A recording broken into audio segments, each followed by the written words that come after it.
Danes sva v oddaji Izberem prijaznost z Majo Peron govorile o prijaznosti v kontaktnih in klicnih centrih. Vabljeni k ogledu.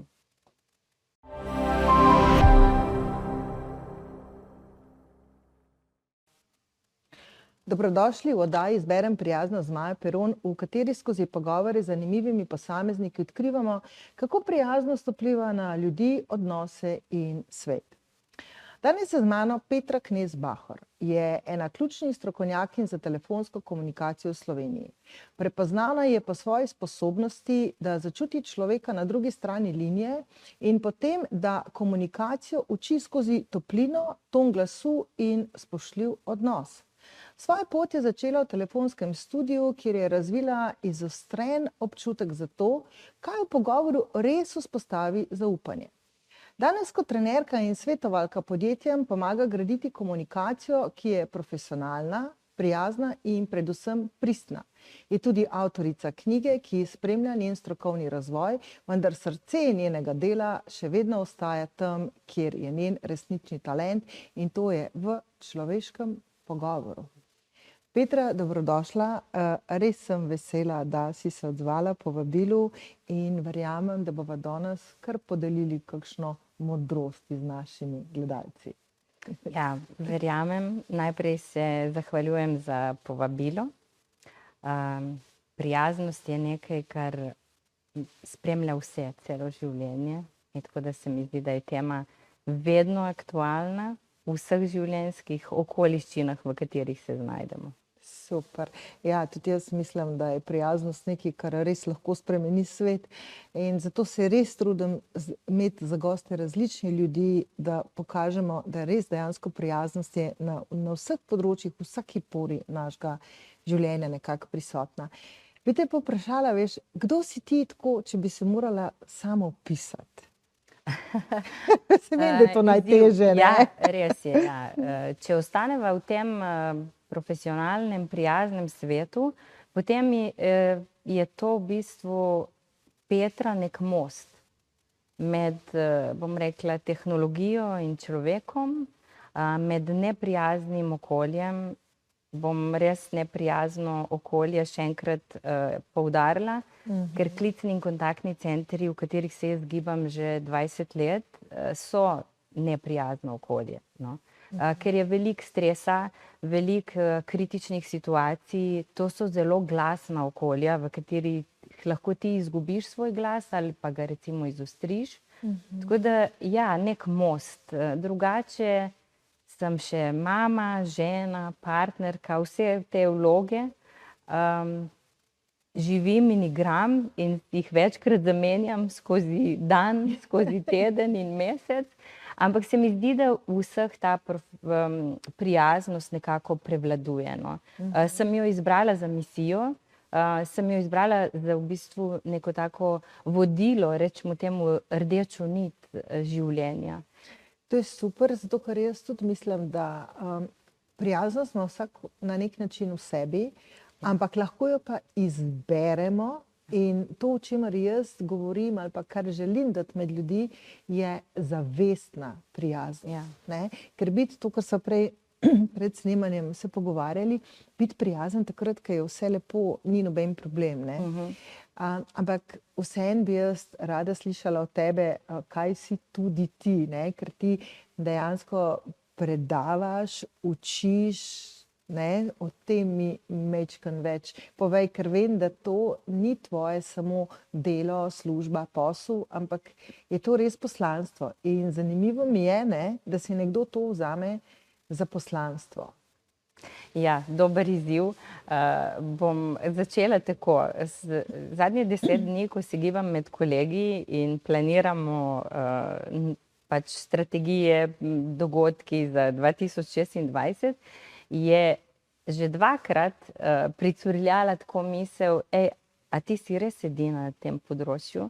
En kolega mi je rekel, 4 sem Petra poznal, samo še ti si ostala na tem, prav na tem specifičnem delu. Ja, po mojem je to res poslanstvo, jaz sem ga začutila. Pač jaz sem prišla v to okolje po naključju, v klicne in kontaktne centre sem prišla kot študentka. pač takrat, ko sem jaz študirala, si imel dve opcije. Ali bo šel za natakarja, ali bo šel v klicni center.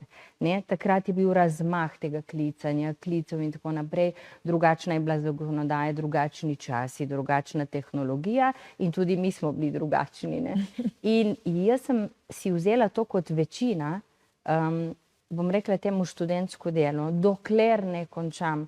Ampak jaz sem tam začela rasti, spoznavati sebe in vedno sem dobila izziv in odgovor in tako sem šla tudi po stopničkah nekako od agenta, nekoga, ki ureja bazo. Potem sem dobila v skrb zelo mlada eno tako majhno ekipo za sprejemanje klicev. Potem sem dobila v skrb ekipo, ki je izvajala klice, ki je izvajala telefonsko prodajo in potem sem prerasla v vodjo pač kontaktnega klicnega centra. Ne?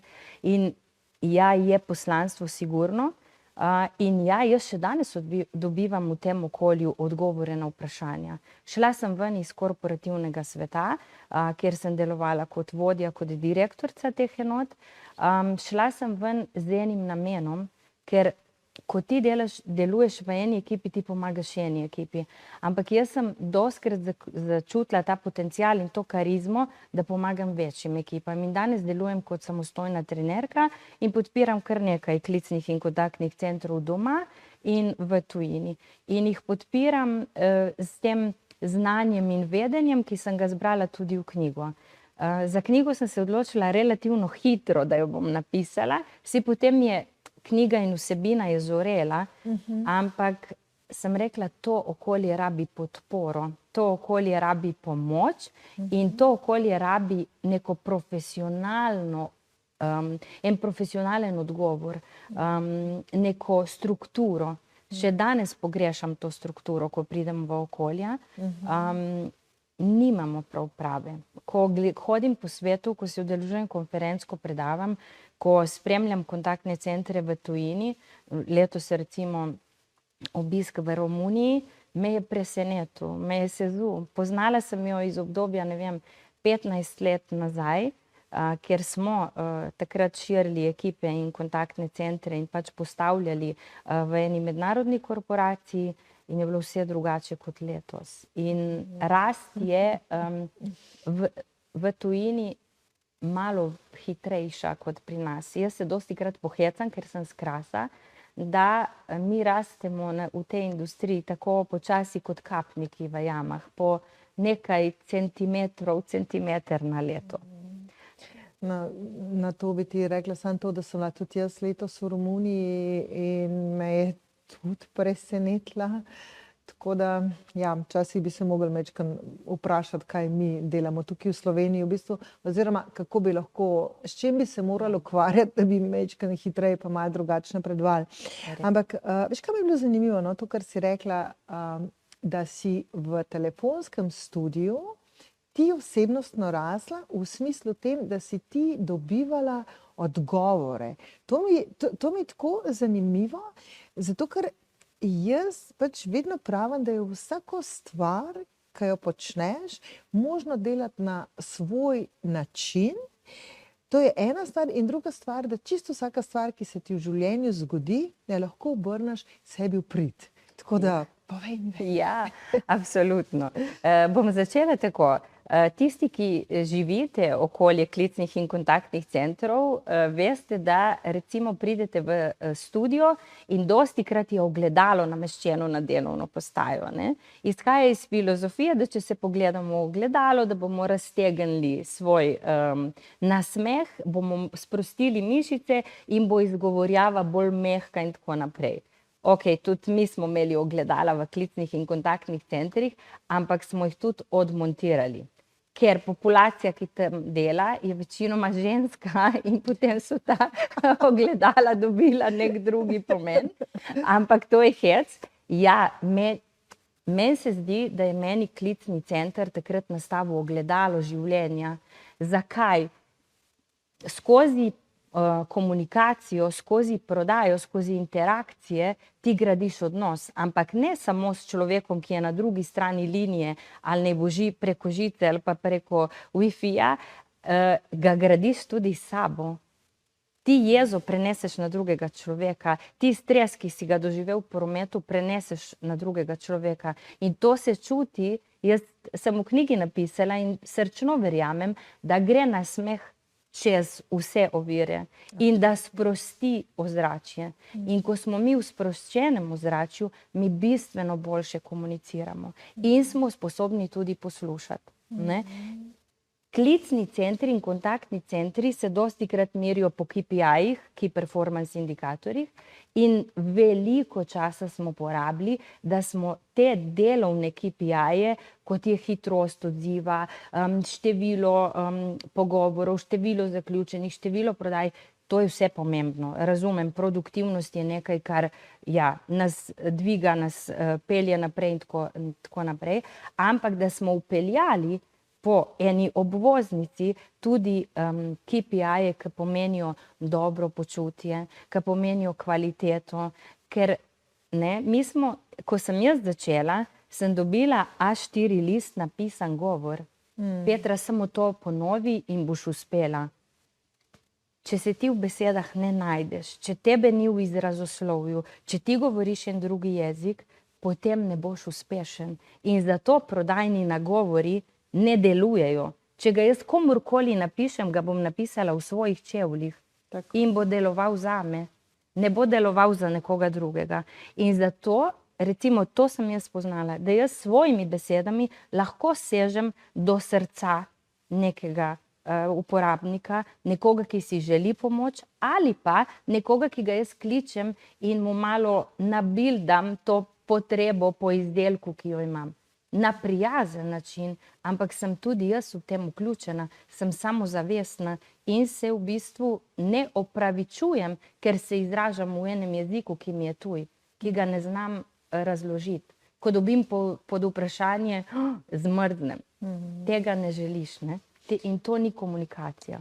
Super, zdaj narediva kratko pavzico in se vidimo čez minutko.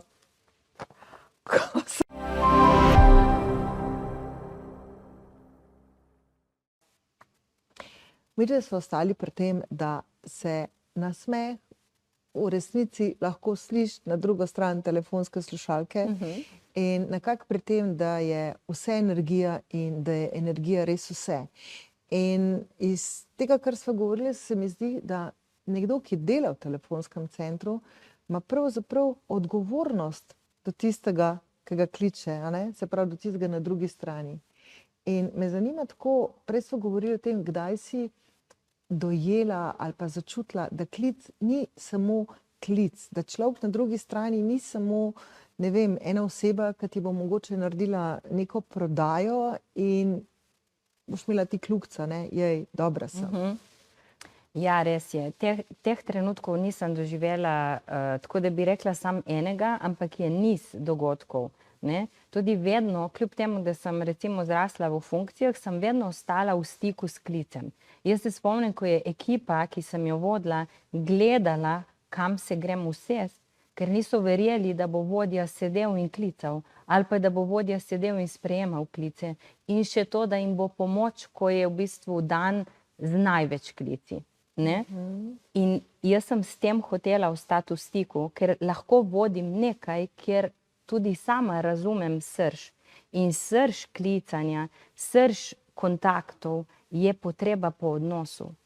Dostikrat ni vprašanje bistveno, ampak je to, da je oseba na drugi strani odložila težo, da je bila slišana. Včasih sploh nisi rabil odgovoriti, samo poslušati. In je teža v bistvu poslušanja, mi skozi govorimo, kako moramo govoriti, katere besede moramo uporabljati, da bomo več prodali, kje bomo naredili pauzo in tako naprej. Ampak srž, jedro vsega in dobre prodaje in dobre komunikacije je v poslušanju. Poslušati in slišati. In jaz zelo rada govorim in preveč govorim. In to je bil tudi spet ogledalo, ki ga je Klicni studio nastavil meni, poslušanje.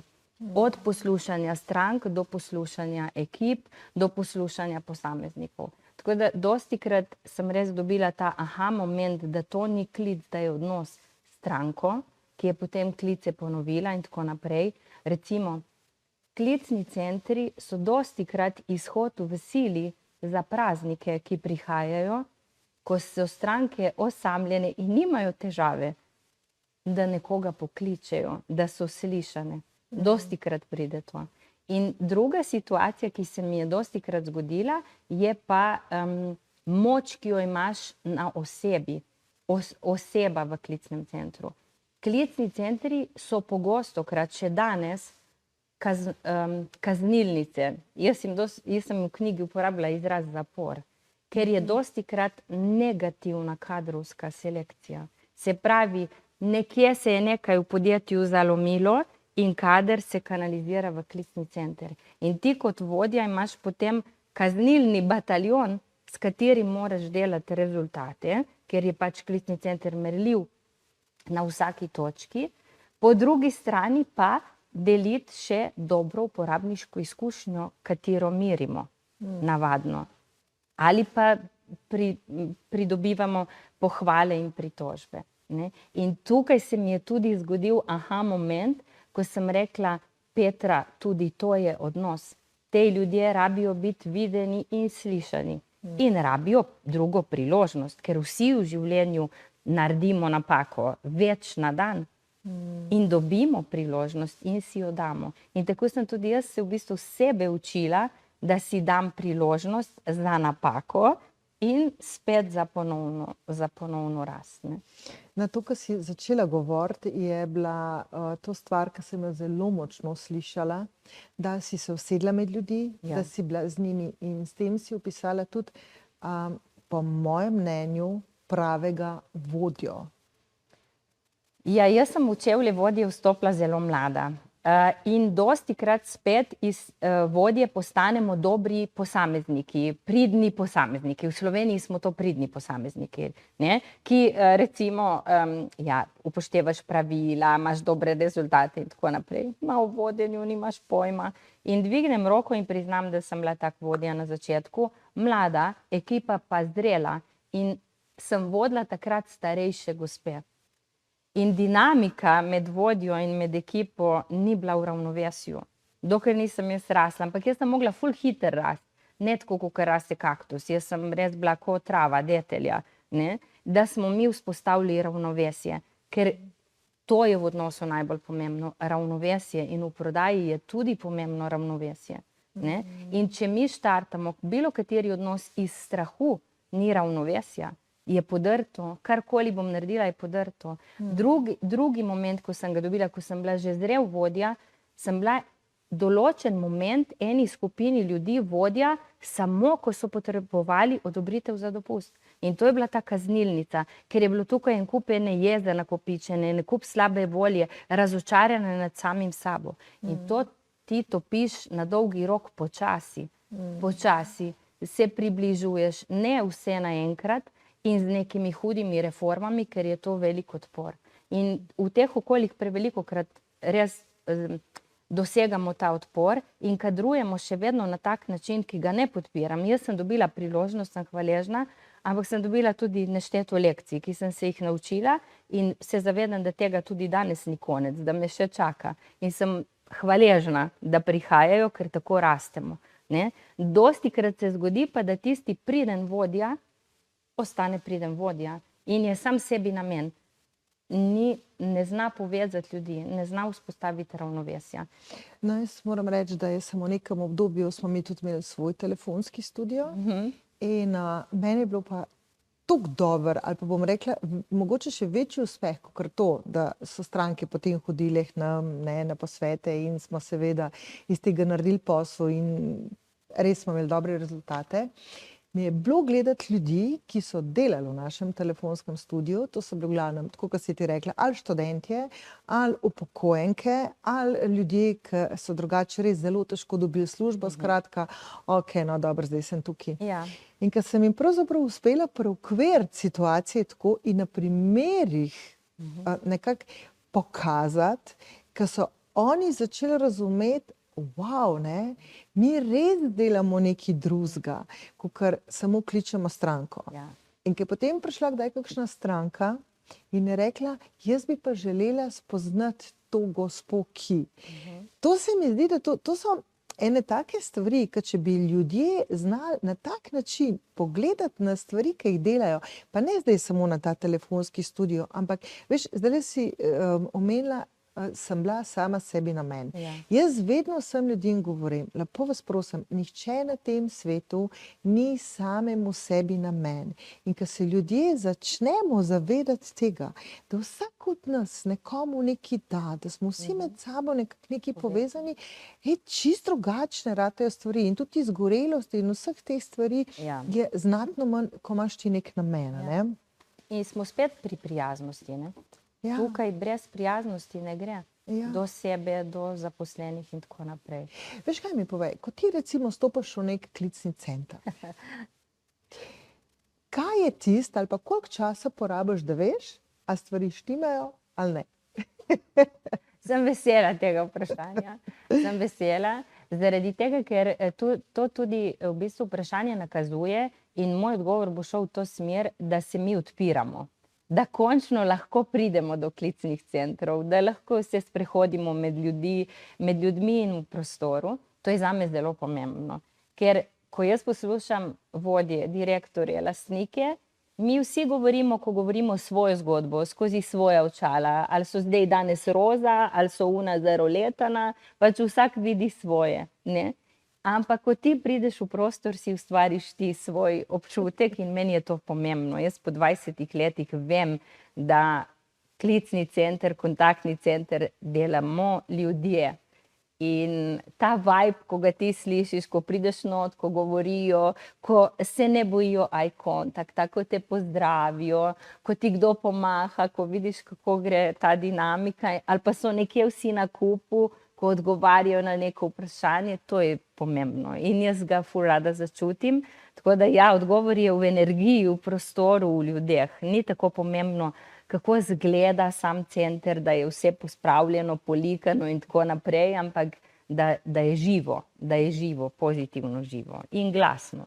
In glasno, super. Nadaljujeva čez nekaj minute.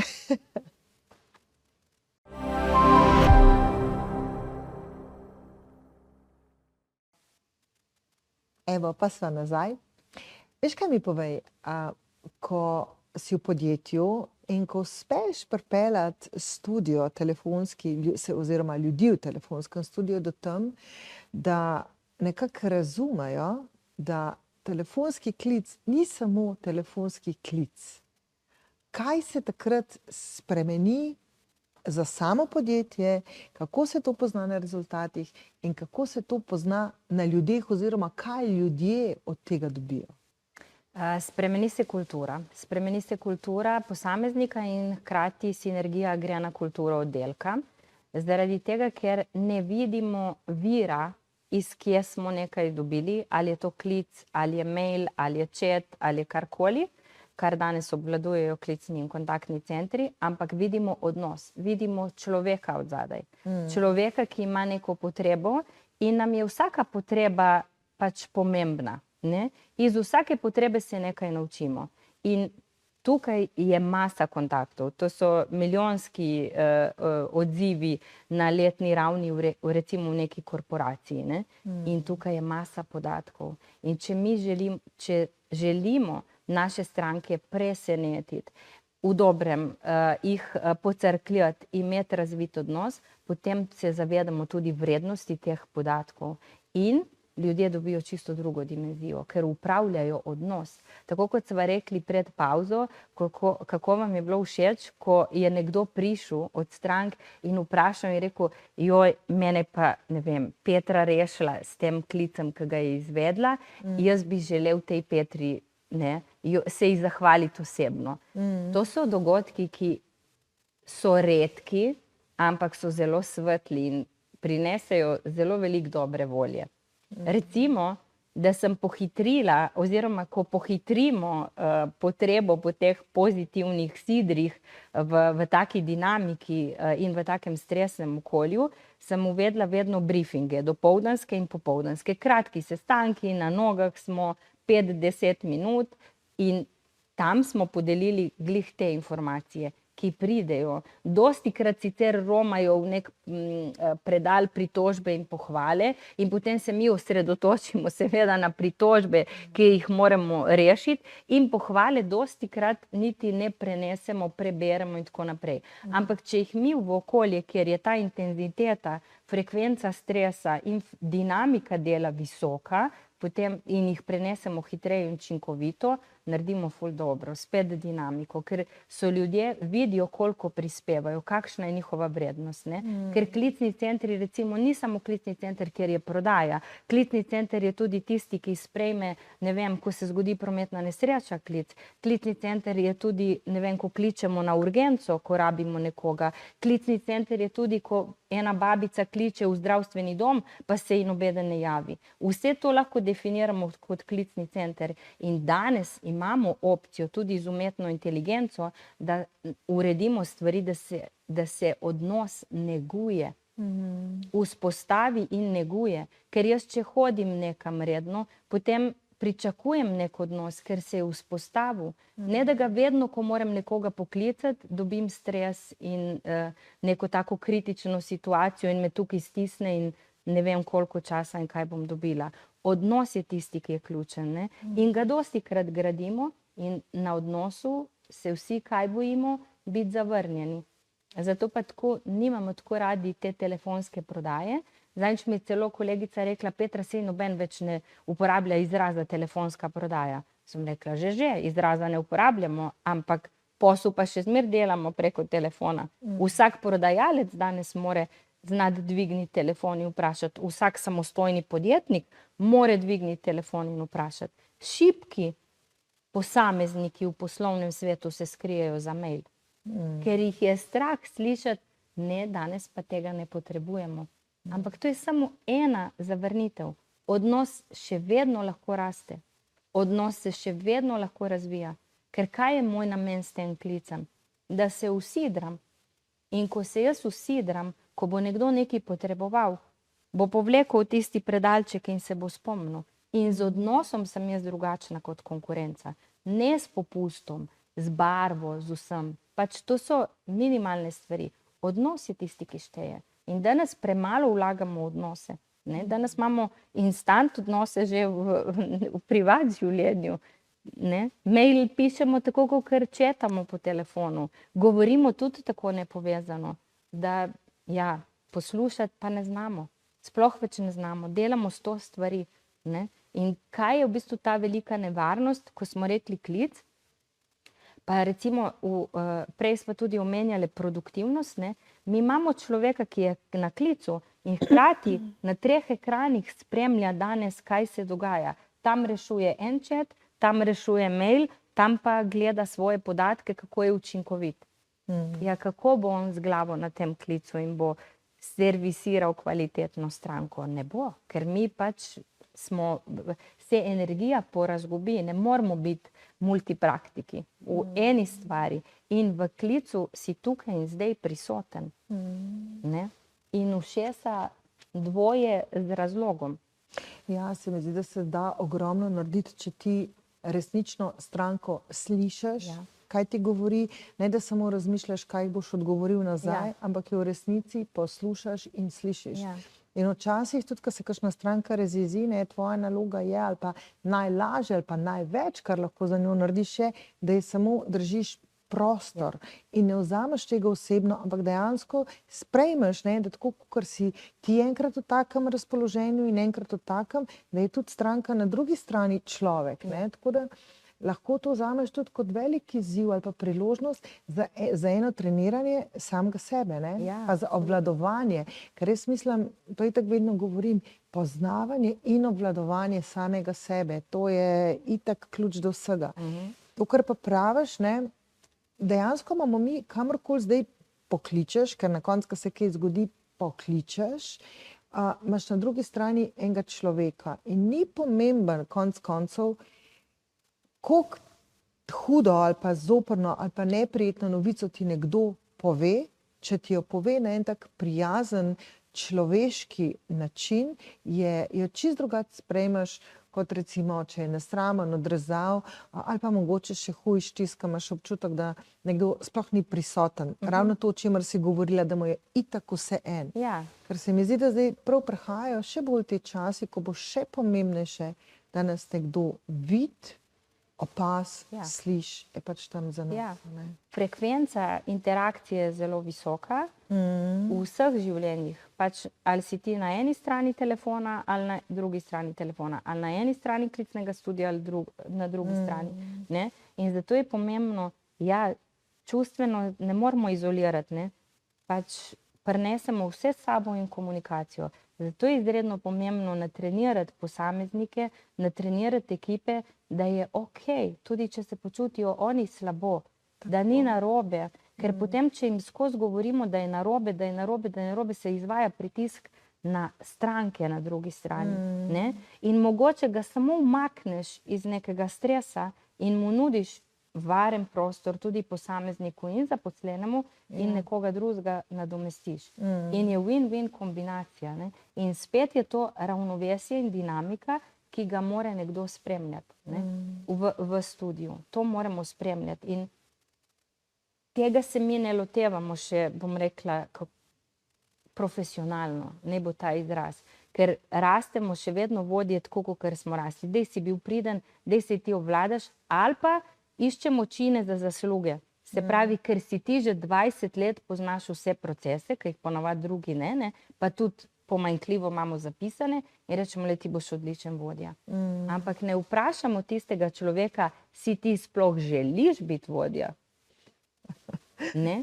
In dostikrat v tej zanki potem trpi cel studio, da ne govorimo o strankah. Ne? Dostikrat. Ne? In tukaj ta zrelostni izpit nas čaka. Vodenje, upravljanje teh ekip profesionalno, ta izpit moramo, mislim, da še narediti. No? Ker zdaj je veljalo prepričanje, preden je ekspanzija umetne inteligence se zgodila realno, je veljalo prepričanje, da bo ogromno opravila umetna inteligenca. Se strinjam, ogromno lahko opravi umetna inteligenca, ampak enostavnih, ponavljajočih se procesov. Tako. Kjer rabimo biti slišani, bomo še vedno želeli človeka z njegovo empatijo in z njegovo prijaznostjo. Super. Zdaj, mi smo prišli do konca, tako da mogoče samo še ena misel za naše gledalce, kaj bi jim sporočila, kaj bi jim povedala? Ja, sva jo že omenili, se mi zdi, da je vredno, da jo ponoviva dvakrat, oziroma večkrat, ker tukaj smo večinoma slabi, zelo radi govorimo in medtem, ko poslušamo, pripravljamo odgovor za sogovornika. Pa naj si bo to stranka, otrok, partner, sodelavec, kdorkoli. Kaj mu bom zdaj jaz odgovorila in medtem on meni zavzeto razlaga zgodbo, ampak jaz sem na 20 sekundi nehala njemu slediti in v sebi pripravljam odgovor.